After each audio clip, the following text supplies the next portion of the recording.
Kung pupunta ka kay Monico, di ba? Kilala mo si Monico? Kasama ni Oo. Minika. Oo, minikaniko ni Monico ang makina ng minika ni Monica. Oo, di ba?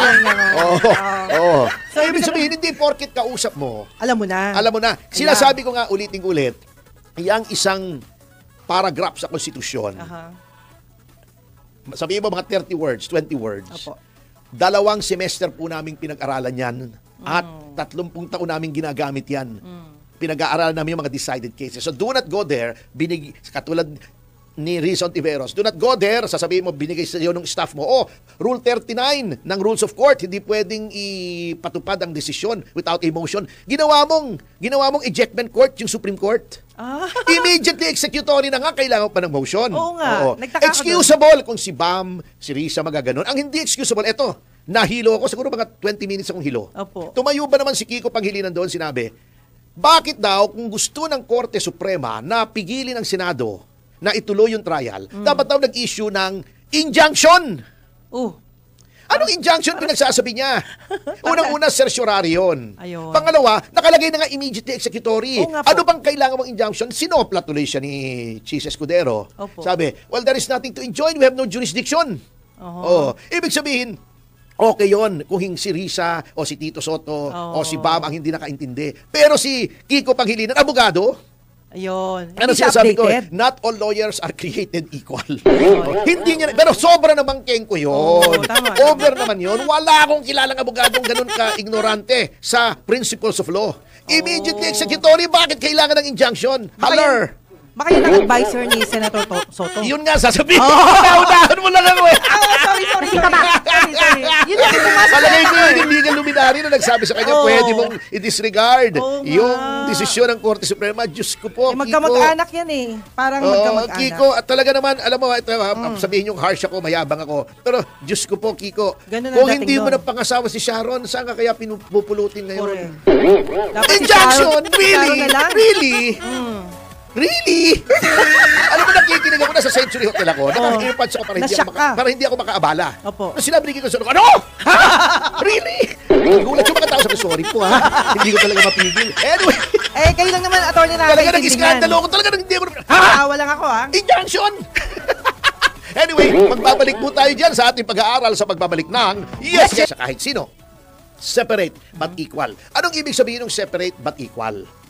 Within their own sphere, doon sa kanilang lugar, teritoryo, kung baka sa kanya-kanyang teritoryo yan. Yes, parang, di ba? Parang, iyon Tondo, kanyang Cavite. Di ba may pelikulang gano'n, di ba? Iyon Tondo.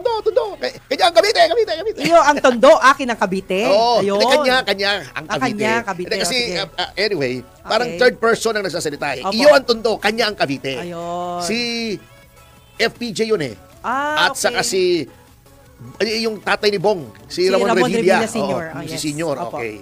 Yun yung pelikula nila. Anyway, ngunit may konsepto ng checks and balances. Ano yun? Yung para hindi nga manaig, para maging equal ang lahat, okay, ay may checks and balances. Ano yung checks and balances? Kapag nagmalabis ang lehislatura sa paggawa ng batas, pagpalpak, pwedeng, number 1, i-veto ng presidente. Ayun, yun yung part. Number 2, kung yung batas ay unconstitutional, yun ay ipapatupad pa rin siyempre ng presidente. Wala naman siyang kapangyarihan para mag-declare na unconstitutional ang batas. Sinong magsasabi na unconstitutional ang isang gawain ng legislature? Ang Korte Suprema. Ayan, okay? Okay. Anong check sa executive? Di ba? Number 1, impeachment. Yun, yung ginawa kay Sara. Okay. Number 2, budget. Ang naggagawa ng budget ay legislature. It has the power of the purse. Pag sinabi ng presidente, kailangan ko ng 1 bilyon para sa proyektong ito, pwedeng sabihin ng legislature, oops, 800 million lang. Ayun. Okay. Kaya, yung National Expenditure Program, yung NEP, sinasubmit ng presidente sa legislature, panukala lang ngayon. Ang legislature magsasabi, ito pwede, ito hindi pwede, ito liitan, ito lakihan. Okay.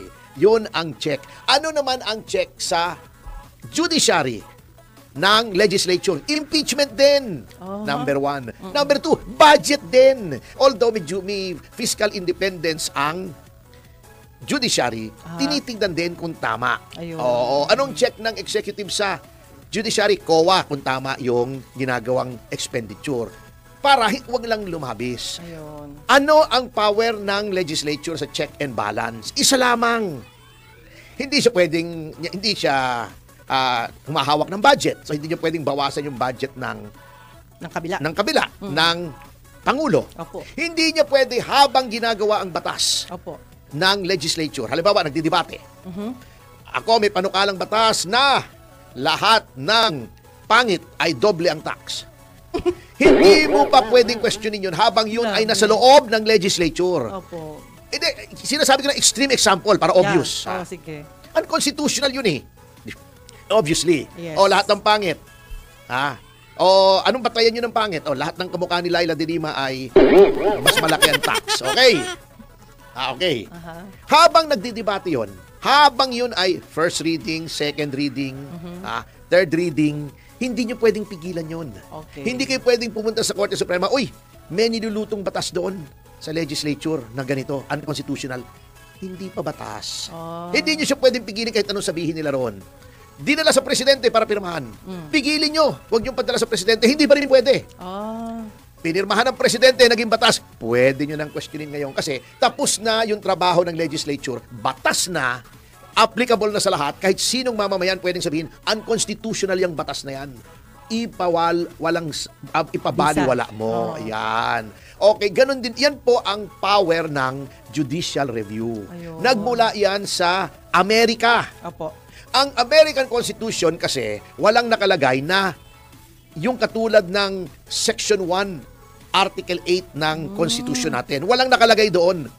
So, noong 1800s, hindi klaro na may power of judicial review ang Korte Suprema ng Amerika. Ayun. Doon lamang sa kasong Marbury versus Madison, kay Chief Justice John Marshall, ang ponente. Yeah. Sinabi niya, kasi ang storya noon, merong inappoint ang Pangulo ng Amerika. Yes. Yung secretary niya ng Interior ayaw i-issue yung appointment papers. Sabi ni Marbury, uy, mandamos, dapat i-issue nung secretary kasi in-appoint na ako ng presidente. Ayun. In question, bakit ka pupunta sa korte para ipa-issue sa akin?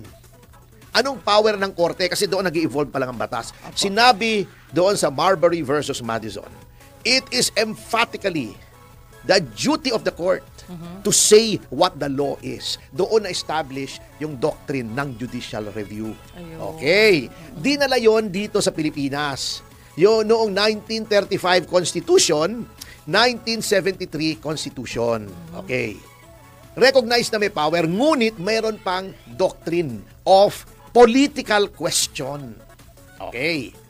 Ano yung doctrine of political question? Merong mga bagay na hindi mo pwedeng pasukan Okay. na desisyon either ng presidente o ng legislature. Okay.